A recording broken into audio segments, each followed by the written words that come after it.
حضور اکرم صلی اللہ علیہ وسلم کی نبوت سے پہلے سارا عرب شرک اور گمراہی میں مبتلا تھا۔ خود بیت اللہ شریف کو قریش نے بتوں کا سب سے بڑا اڈا بنا رکھا تھا اور وہ اپنی اسی حالت میں مگن تھے۔ لیکن اس وقت بھی خاص مکے ہی میں کچھ قریشی بزرگ ایسے بھی تھے جو بت پرستی کو شرک اور گمراہی سمجھتے تھے۔ یہ لوگ زید ابن عمر بن نفیل، ورقہ بن ابن نوفل، عثمان بن حارث اور عبید ابن جہش تھے۔ یہ چاروں عالم خدا تعالی کو ایک جانتے تھے، شراب و بت پرستی کو برا سمجھتے تھے۔ اسی لیے جب یہ بزرگ اپنی قوم کا یہ حال دیکھتے تو انہیں بہت تکلیف ہوتی۔ یہ لوگ کبھی کبھی قریش کو سمجھاتے کہ بیت اللہ کو ان پتھروں کی مورتیوں سے پاک کر دو اور خدا کے ساتھ شرک مت کرو۔ قریش ان کے بارے میں جانتے تھے کہ اپنے باپ حضرت ابراہیم علیہ السلام کے دین کے پابند ہیں، شراب کو حرام سمجھتے ہیں اور کبھی نہیں پیتے، جوا نہیں کھیلتے، بتوں اور پتھروں کی عبادت نہیں کرتے، اپنے مال میں سے صدقہ خیرات کرتے ہیں۔ جب بھی یہ لوگ سنتے کہ کوئی باپ اپنی بیٹی کو قتل کرنا چاہتا ہے تو یہ فوراً اس کے پاس پہنچ جاتے تھے اور بچی کو اس سے مانگ لاتے، پھر اس کی خود پرورش کرتے۔ جب وہ جوان ہو جاتی اور اس کا باپ اسے لینا چاہتا تھا تو اس کو وہ واپس کر دیتے تھے۔ اس لیے قریش کے لوگ ان چاروں بزرگوں کی بہت عزت کرتے تھے، مگر ان کی ان نصیحتوں پر انہیں بہت غصہ آتا تھا، کیونکہ اس طرح وہ ان مشرکوں کے بتوں کی توہین کرتے تھے اور ان کے مذہب کو برا کہتے تھے۔ مشرک ہمیشہ سے انہی بتوں کو پوجتے آئے تھے، اس لیے انہیں یہ بات ہرگز پسند نہیں تھی کہ ان کو کوئی برا بھلا کہے۔ ان باتوں پر وہ اپنے کانوں میں انگلیاں ڈال لیتے تھے کہ آواز انہیں سنائی نہ دے۔ کچھ لوگوں نے جواب میں ان بزرگوں کو گالیاں دی اور ان کا مذاق اڑا کر انہیں پریشان کیا۔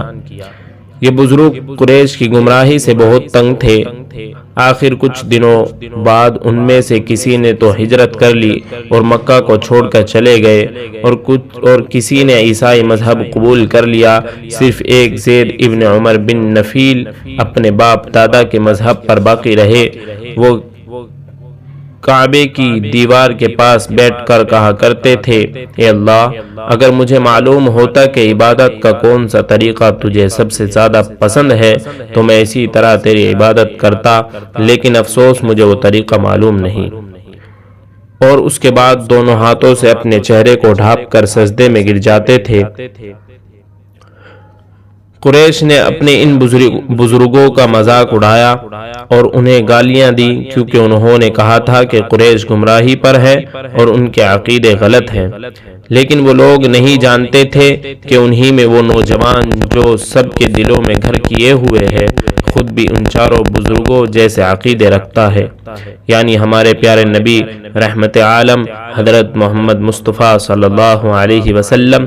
اس وقت تک آپ پر وحی آنی شروع نہیں ہوئی تھی، مگر آپ کی اپنی قوم کے عقیدوں کو نہیں مانتے تھے، بلکہ تنہا بیٹھ کر خدا کو یاد کیا کرتے تھے اور دعا کیا کرتے تھے کہ خدا آپ کو سیدھا اور صحیح راستہ دکھا دے۔ وہ جگہ جہاں رسول کریم صلی اللہ علیہ وسلم تنہائی میں عبادتیں کیا کرتے تھے، مکے کی شمالی سمت میں مکے سے تقریباً 2 فرسخ کے فاصلے پر تھی۔ یہ ایک غار تھا جس کا نام غار حیرا تھا۔ آپ یہاں لمبے لمبے دن تنہا گزارتے، سکون کے ساتھ اس عالم کے بنانے والے کو یاد کرتے۔ ہر سال جب رمضان کا مہینہ آتا تھا تو آپ سب سے الگ تھلگ اس غار میں جا کر بیٹھ جایا کرتے تھے۔ وہاں نہ تو لوگوں کا شور و غل ہوتا اور نہ کوئی ہنگامہ ہوتا، اسی لیے آپ صلی اللہ علیہ وسلم اطمینان سے غور و فکر میں ڈوبے رہتے۔ آپ کے پاس تھوڑا سا کھانا ہوتا تھا جو یا تو آپ خود ساتھ لے کر آیا کرتے تھے یا گھر والے آپ کے پاس پہنچایا جایا کرتے تھے۔ آپ اسی تھوڑے سے کھانے پر گزر فرمایا کرتے تھے۔ اسی طرح آپ کے دن اور آپ کی راتیں گزرتی تھی۔ آپ سوچتے رہتے اور جہاں حق اور سچائی کو دیکھتے اس کی طرف جھکتے اور جسے برائی سمجھتے اس سے پرہیز فرماتے۔ آپ سوچتے کہ جس عالم میں آپ صلی اللہ علیہ وسلم زندگی گزار رہے ہیں اس کی حیثیت کیا ہے، اس کا راز کیا ہے۔ آپ چاہتے کہ پردے سامنے سے ہٹ جائیں اور حقیقت کھل کر سامنے آ جائے۔ اس کے بعد کئی سال گزر گئے اور رسول کریم صلی اللہ علیہ وسلم کی رات دن اسی طرح گزرتے۔ تھوڑے تھوڑے وقفے سے آپ کئی دن کے لیے غار میں جاتے۔ جب رمضان کا مہینہ آتا تو آپ پورے مہینے کے لیے وہیں گوشے نشین ہو جاتے اور پھر مکے واپس تشریف لاتے تو بیت اللہ شریف میں جاتے اور کعبے کا طواف فرماتے۔ پھر آپ حضرت خدیجہ رضی اللہ تعالی عنہا اور اپنے بچوں کے پاس تشریف لاتے۔ حضرت خدیجہ رضی اللہ تعالی عنہا محبت اور شفقت کے ساتھ پوچھتی، آپ خیریت سے ہیں محمد؟ آپ جواب دیتے، ہاں خدا کا شکر ہے۔ پھر آپ صلی اللہ علیہ وسلم بچے آپ کے پاس جمع ہو جاتے، ان میں جو چھوٹے تھے وہ آپ سے لپٹ جاتے اور بڑے آپ سے پوچھتے، آپ کہاں تھے؟ ہم بھی آپ کے ساتھ رہنا چاہتے ہیں۔ آپ ان کے ساتھ بہت پیار سے پیش آتے اور بڑی محبت سے ان کی باتیں سنتے اور جواب دیتے۔ آپ جتنی دیر اپنے گھر والوں کے ساتھ رہتے یہ وقت سب کے لیے نہایت خوشی اور مسرت کا ہوتا تھا۔ اس کے بعد پھر آپ صلی اللہ علیہ وسلم سب سے الگ تھلگ اور دور ایسی جگہ تشریف لے جاتے جس کا نام غار حرا تھا۔ لیکن یہ خوشی کی گھڑیاں جو آپ صلی اللہ علیہ وسلم اپنے بچوں کے ساتھ گزارتے تھے زیادہ دیر تک باقی نہیں رہی، کیونکہ تھوڑے ہی عرصے میں آپ کے ننینا یعنی چھوٹی اولاد کو ایک کے بعد دیگر خدا نے واپس اپنے پاس بلا لیا۔ سب سے پہلے جناب قاسم کی وفات ہوئی، پھر جناب طیب کی انتقال ہو گیا اور آخر میں جناب طاہر بھی خدا کو پیارے ہو گئے۔ اسی طرح بچپن میں رسول کریم صلی اللہ علیہ وسلم نے ماں باپ کے بچھڑ جانے کا صدمہ اٹھایا تھا اور اب جوانی میں اولاد کے گزر جانے کا غم برداشت فرمایا۔ آپ صلی اللہ علیہ وسلم کی صاحبزادیاں رہ گئی تھیں جن کے نام حضرت زینب رضی اللہ تعالی عنہا، حضرت رقیہ رضی اللہ تعالی عنہا، حضرت ام کلثوم رضی اللہ تعالی عنہا اور حضرت فاطمہ رضی اللہ تعالی عنہا تھے۔ جب حضرت زینب جوان ہو گئی تو آپ نے حضرت خدیجہ کے بھانجے جناب ابو العاص ابن ربی سے ان کی شادی کر دی۔ اس کے بعد رسول کریم صلی اللہ علیہ وسلم نے اپنی دوسری صاحبزادیاں حضرت رقیہ اور حضرت ام کلثوم کو اپنے چچا ابو لہب کے دو لڑکوں عتبہ اور عتیبہ سے بیاہ دیا۔ آپ کے پاس صرف حضرت فاطمہ رہ گئی تھی جو ابھی کم عمر تھیں۔ اس کے بعد رسول کریم صلی اللہ علیہ وسلم کے نریلا اولاد نہیں ہوئی، لیکن خدا تعالیٰ کے فضل سے دو دوسرے بیٹے آپ کو مل گئے جو آپ کے لیے اولاد جیسے ہو گئے اور آپ ان کے لیے باپ جیسے ہو گئے۔ ایک مرتبہ حضرت خدیجہ اپنے بھتیجے حکیم ابن حزام بن خویل حضرت خدیجہ اپنے بھتیجے حکیم ابن حزام سے ملنے گئی۔ واپس آئیں تو ان کے ساتھ ایک خوبصورت لڑکا تھا۔ یہ حضرت زید ابن حارثہ تھے جو عکاظ کے بازار میں فروخت کرنے کے لیے لائے گئے تھے۔ حضرت خدیجہ رضی اللہ تعالی عنہا کو معلوم ہوا تو انہوں نے اپنے بھائی حکیم کو رقم دے کر بھیجا کہ اس لڑکے کو خرید لاؤ۔ حکیم غلام خرید کر لے آئے۔ رسول اللہ صلی اللہ علیہ وسلم نے دیکھا کہ حضرت زید کے چہرے سے شرافت اور بلندی کے آثار ظاہر ہو رہے ہیں۔ آپ نے حضرت خدیجہ رضی اللہ تعالی عنہا سے دریافت فرمایا، خدیجہ یہ لڑکا کون ہے؟ انہوں نے جواب دیا، مجھے میرے بھائی نے یہ لڑکا لا کر دیا ہے۔ رسول اللہ صلی اللہ علیہ وسلم نے فرمایا، خدا کی قسم مجھے اس بچے کے چہرے سے عزت اور شرافت کے آثار نظر آ رہے ہیں۔ حضرت خدیجہ رضی اللہ تعالی عنہا نے کہا، سنا ہے کہ یہ ایک کھاتے پیتے گھرانے کا لڑکا ہے، اسے بنی تین ابن جسر کے راہزروں نے پکڑ لیا، پھر اسے حبشہ کے بازار میں فروخت کر دیا۔ رسول اللہ صلی اللہ علیہ وسلم نہایت ہی شفقت اور محبت سے لڑکے کی طرف دیکھ رہے تھے۔ آپ نے ان سے دریافت فرمایا، بیٹے تمہارا کیا نام ہے؟ لڑکے نے جواب دیا، میرا نام زید ابن حارثہ ہے۔ رسول کریم صلی اللہ علیہ وسلم نے پھر سوال کیا، تمہارا نسب کیا ہے؟ انہوں نے جواب دیا، میرے باپ حارثہ شرجیل ابن کعب کے بیٹے تھے اور میری ماں سعودہ ثعلبہ کی بیٹی تھی جو قبیلے تیم معن کی اولاد میں سے تھے۔ پھر رسول کریم صلی اللہ علیہ وسلم نے حضرت خدیجہ سے فرمایا، خدیجہ کیا تم یہ لڑکا مجھے دے سکتی ہو؟ انہوں نے جواب دیا، یہ آپ کا ہو گیا۔ رسول کریم صلی اللہ علیہ وسلم نے اسی وقت زید کو آزاد کر دیا اور ان کا اپنا بیٹا بنا لیا۔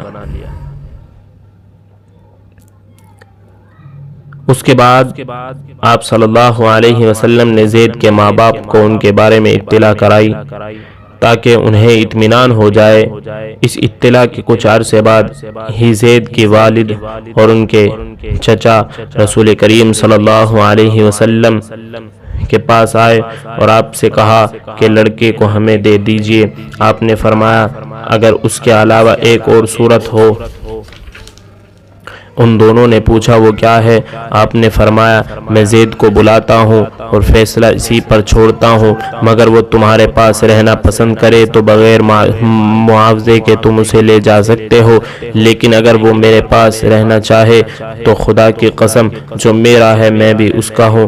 ان دونوں نے کہا، واقعی آپ نے انصاف سے بڑھ کر انصاف کیا۔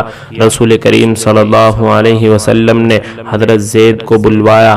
جب وہ آ گئے تو آپ نے ان سے پوچھا، یہ دونوں کون ہیں؟ انہوں نے جواب دیا، میرے باپ اور میرا چچا ہے۔ آپ نے فرمایا، میں تمہیں اختیار دیتا ہوں، چاہو تو ان کے ساتھ چلے جاؤ اور چاہو تو میرے پاس رہو۔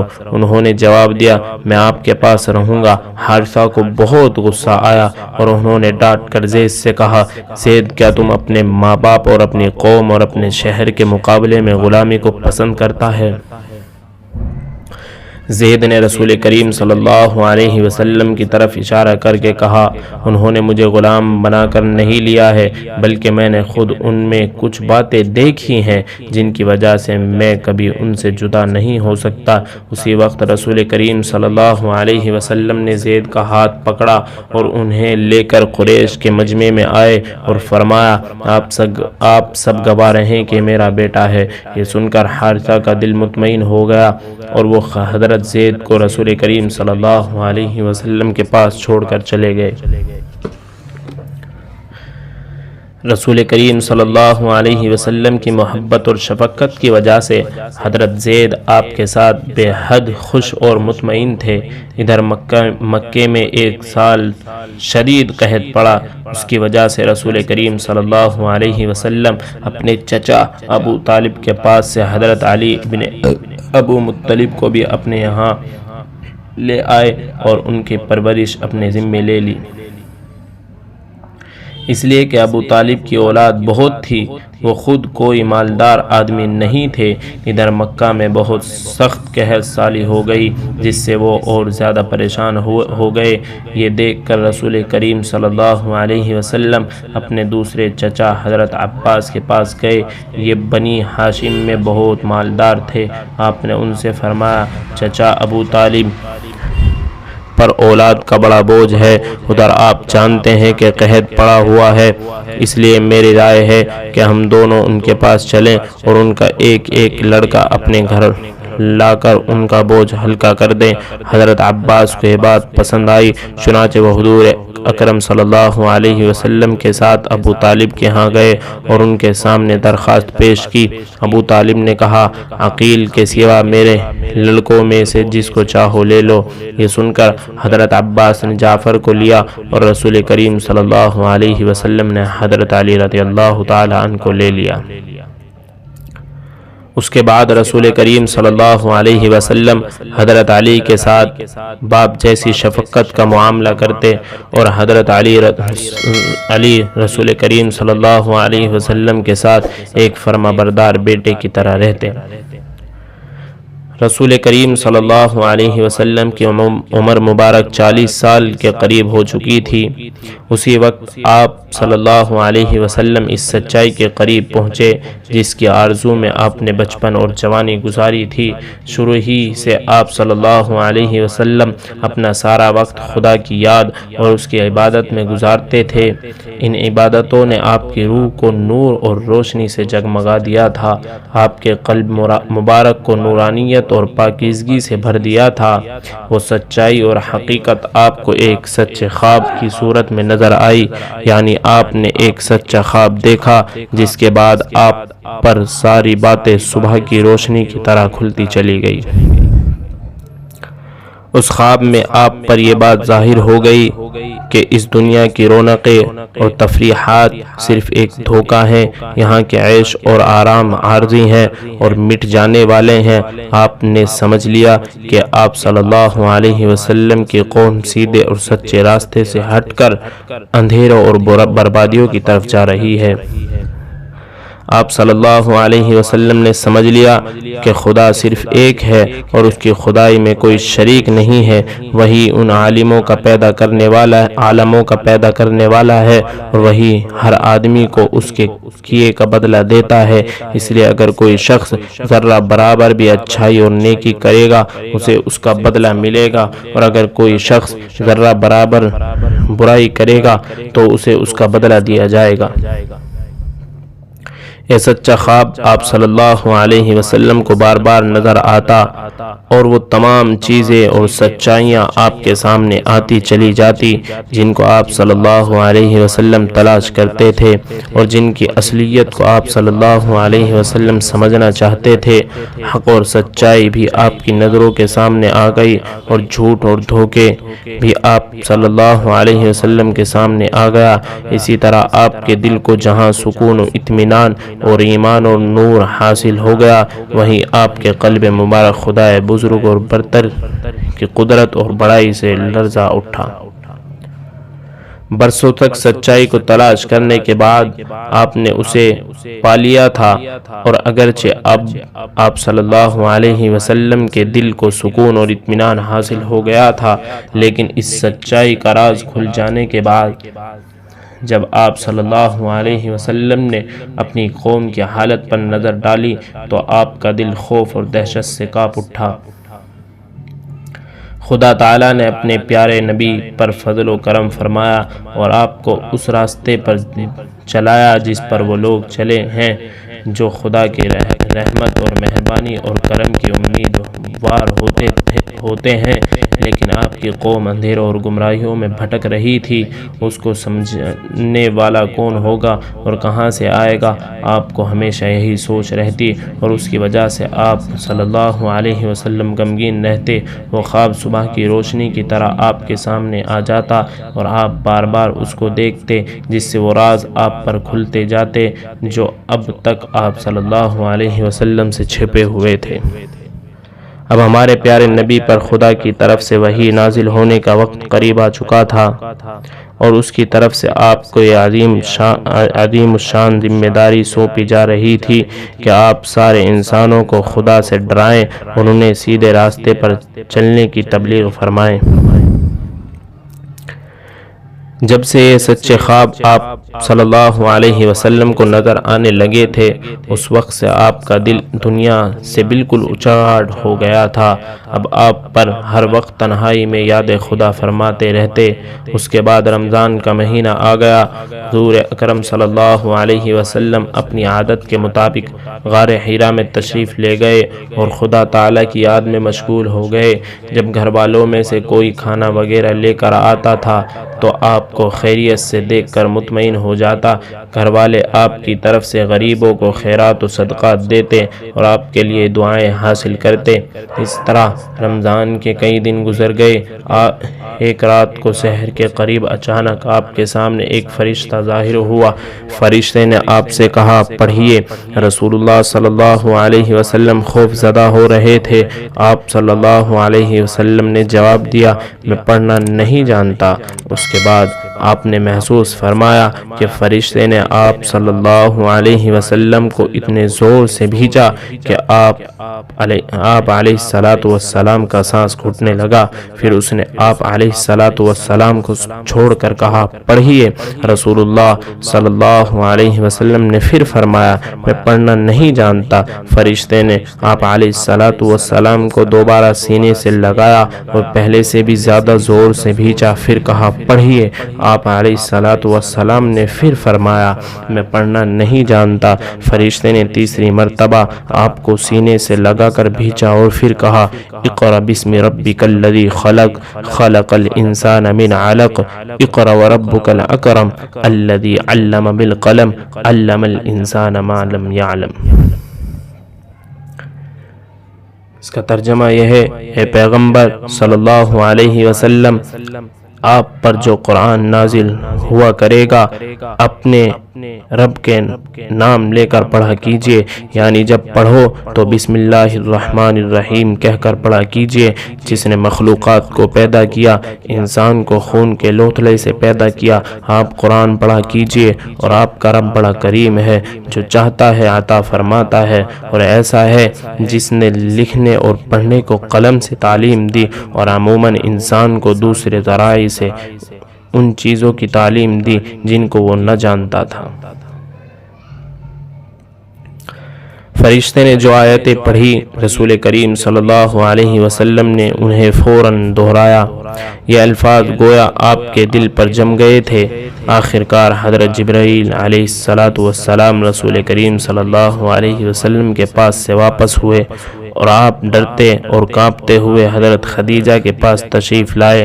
آپ پسینے میں شرابور ہو رہے تھے۔ آپ نے آتے ہی حضرت خدیجہ سے فرمایا، مجھے چادر اڑھاؤ، مجھے چادر اڑھاؤ۔ خدیجہ رضی اللہ تعالی عنہا نے نہایت محبت سے آپ کو کپڑا اڑھا دیا۔ وہ سوچ رہی تھی کہ آپ کی طبیعت کچھ ناساز ہو گئی اور شاید آپ کو بخار ہو گیا ہے۔ کچھ دیر بعد جب ذرا آپ صلی اللہ علیہ وسلم کی طبیعت ہلکی ہوئی اور آپ کی گھبراہٹ اور کپ کپی کچھ کم ہوئی تو خدیجہ رضی اللہ تعالی عنہ نے آپ سے دریافت کیا، آپ کہاں تھے اور کیا واقعہ پیش آ گیا تھا؟ رسول اللہ صلی اللہ علیہ وسلم نے حضرت خدیجہ کو رحم طلب نظروں سے دیکھا اور فرمایا، خدیجہ مجھے کیا ہو گیا؟ اس کے بعد آپ صلی اللہ علیہ وسلم نے ان سے وہ سب کچھ بیان کیا جو آپ نے دیکھا تھا اور فرمایا، مجھے اپنی جان کا خطرہ ہو گیا ہے خدیجہ۔ لیکن خدیجہ رضی اللہ تعالی عنہا نے اپنے آپ صلی اللہ علیہ وسلم کو نہایت عصیدت اور احترام کی نظروں سے دیکھا۔ ان کے چہرے پر اطمینان اور یقین کی مسکراہٹ ابھر آئی۔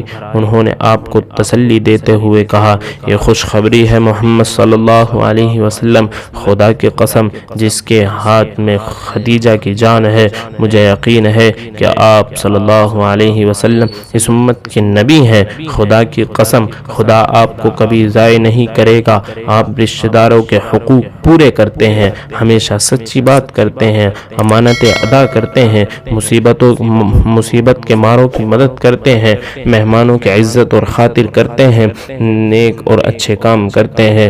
حضرت خدیجہ رضی اللہ تعالی عنہا کی یہ تسلی آمیز باتیں سن کر آپ علیہ السلام کو بہت سکون محسوس ہوا اور بہت خوش اور مطمئن ہوئے۔ آپ نے حضرت خدیجہ کی ان تسلی اور دلاسے کی کی باتوں پر ان کا شکریہ ادا کیا۔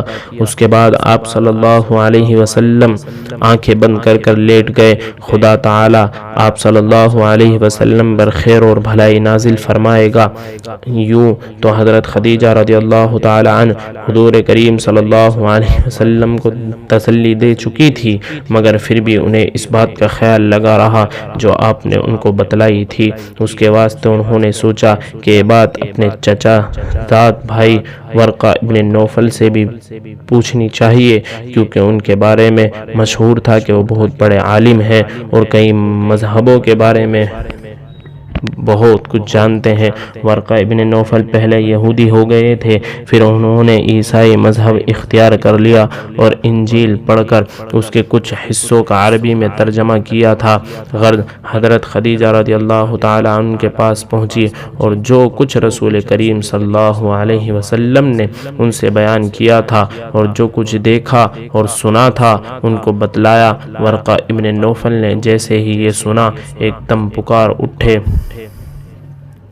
قدوس قدوس، پاک پاک، قسم ہے اس ذات کی کہ جس کے ہاتھ میں میری جان ہے۔ خدیجہ تم نے جو کچھ کہا اگر وہ صحیح ہے تو سمجھ لو کہ ان کے پاس وہی عظیم فرشتہ آیا ہے جو اس سے پہلے موسیٰ کے پاس آیا تھا۔ یقین کرو کیونکہ وہ اس امت کے نبی ہیں اور وہی نبی ہیں جن کے آنے کی خوشخبری حضرت عیسیٰ علیہ السلام نے دی تھی۔ تم میری طرف سے ان کی خدمت میں مبارکباد پیش کر دینا۔ حضرت خدیجہ رضی اللہ تعالی عنہ جناب ورقہ کے پاس سے آئیں اور حضور پر نور سے عرض کیا، میں آپ صلی اللہ علیہ وسلم کو خوشخبری سناتی ہوں۔ اور اس کے بعد انہوں نے وہ سب باتیں رسول کریم صلی اللہ علیہ وسلم سے بیان کی جو ورقہ ابن نوفل نے آپ کے بارے میں بتلا کر ان سے کہا تھا کہ خوشخبری محمد صلی اللہ علیہ وسلم کو سنا دینا۔ پہلی وحی آنے کے بعد رسول کریم صلی اللہ علیہ وسلم اپنی عادت کے مطابق غار حیرہ میں تشریف لے جاتے رہے۔ ایک روز وہاں سے آپ واپس آئے اور پہلے بیت اللہ شریف میں جا کر کعبے کا طواف کیا۔ وہاں ورقہ ابن نوفل سے آپ کی ملاقات ہوئی۔ ورقہ نے آپ سے کہا، میرے بھتیجے جو کچھ تم نے دیکھا وہ مجھ سے بھی بتاؤ۔ رسول کریم صلی اللہ علیہ وسلم نے سب کچھ ان سے بیان کیا تو ورقہ نے کہا، خدا کی قسم تم اس امت کے نبی ہو اور تمہارے پاس وہی عظیم فرشتہ آیا تھا جو موسیٰ علیہ السلام کے پاس آ چکا ہے۔ یاد رکھو تمہیں لوگ جھٹلائیں گے، تکلیفیں دیں گے، وطن سے نکال دیں گے اور تم سے جنگ کریں گے، اور اگر اس دن تک میں زندہ رہا تو میں تمہاری حمایت اور مدد کروں گا۔ میرے آقا آپ صلی اللہ علیہ وسلم نے پوچھا، کیا میری ہی قوم کے لوگ مجھے وطن سے نکال دیں گے؟ جناب ورقہ نے جواب دیا، ہاں، آج تک جتنے بھی نبی گزرے ہیں لوگوں نے ان کی مخالفت کی اور انہیں تکلیفیں پہنچائی۔ پھر ورقہ نے رسول کریم صلی اللہ علیہ وسلم احمد مجتبیٰ محمد مصطفیٰ سرکار دو عالم صلی اللہ علیہ وسلم کی طرف جھک کر آپ کے سر مبارک کو بوسہ دیا اور اپنے گھر چلے گئے۔